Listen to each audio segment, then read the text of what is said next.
Pour tout passionné de sport automobile, le groupe B ne laisse pas indifférent. Source de fascination ou folie des années 80, chacun son avis. Mais c'est quoi le groupe B ?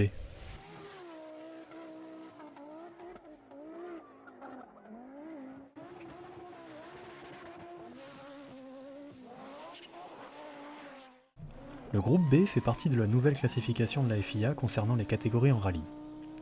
Le groupe 1 remplacé par le groupe N, le groupe 2 par le groupe A, on y reviendra dans une autre vidéo, les groupes 4 et 5 concernant les voitures de grand tourisme de série et spéciales seront remplacés par le groupe B.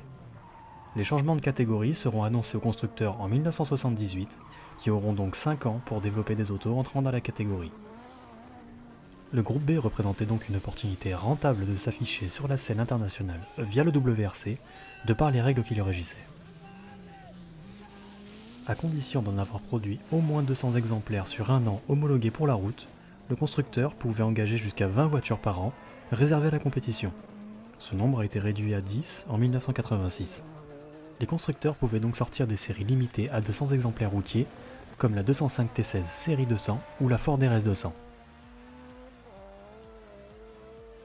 La catégorie ouverte en 1982 deviendra très populaire avec l'arrivée de multiples constructeurs dès 1983, jusqu'en 1987, fin du groupe B.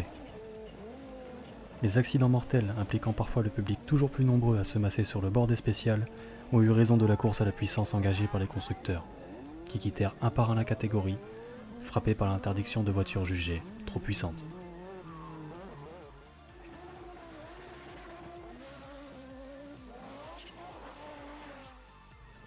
Pour pouvoir s'engager dans cette catégorie, il fallait donc un modèle homologué route produit à 200 exemplaires. Et c'est tout. L'absence de règles spécifiques permit aux constructeurs des innovations technologiques majeures et une course à la puissance sans précédent, avec l'apparition des systèmes 4 roues motrices, en particulier Audi et son système Quattro, mais aussi Lancia, Peugeot ou Austin, et la démocratisation des moteurs suralimentés, comme le 2,5 litres 5 cylindres turbo Audi, le 1,8 litre turbo Peugeot, ou Lancia et son moteur 4 cylindres compressé.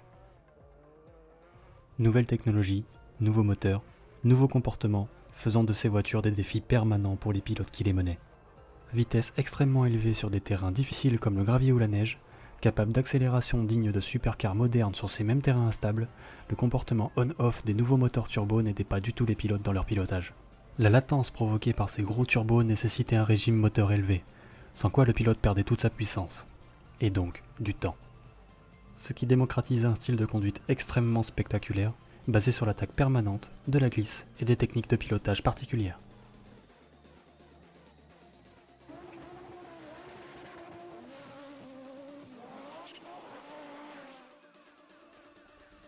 L'interdiction des plus grosses autos, l'apparition de règlements plus contraignants, et la dangerosité des voitures aussi bien pour les pilotes que pour les spectateurs eurent raison de la catégorie.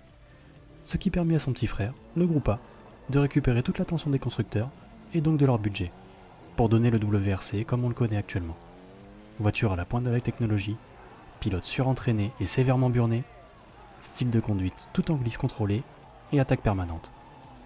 Cela ne vous rappelle rien ?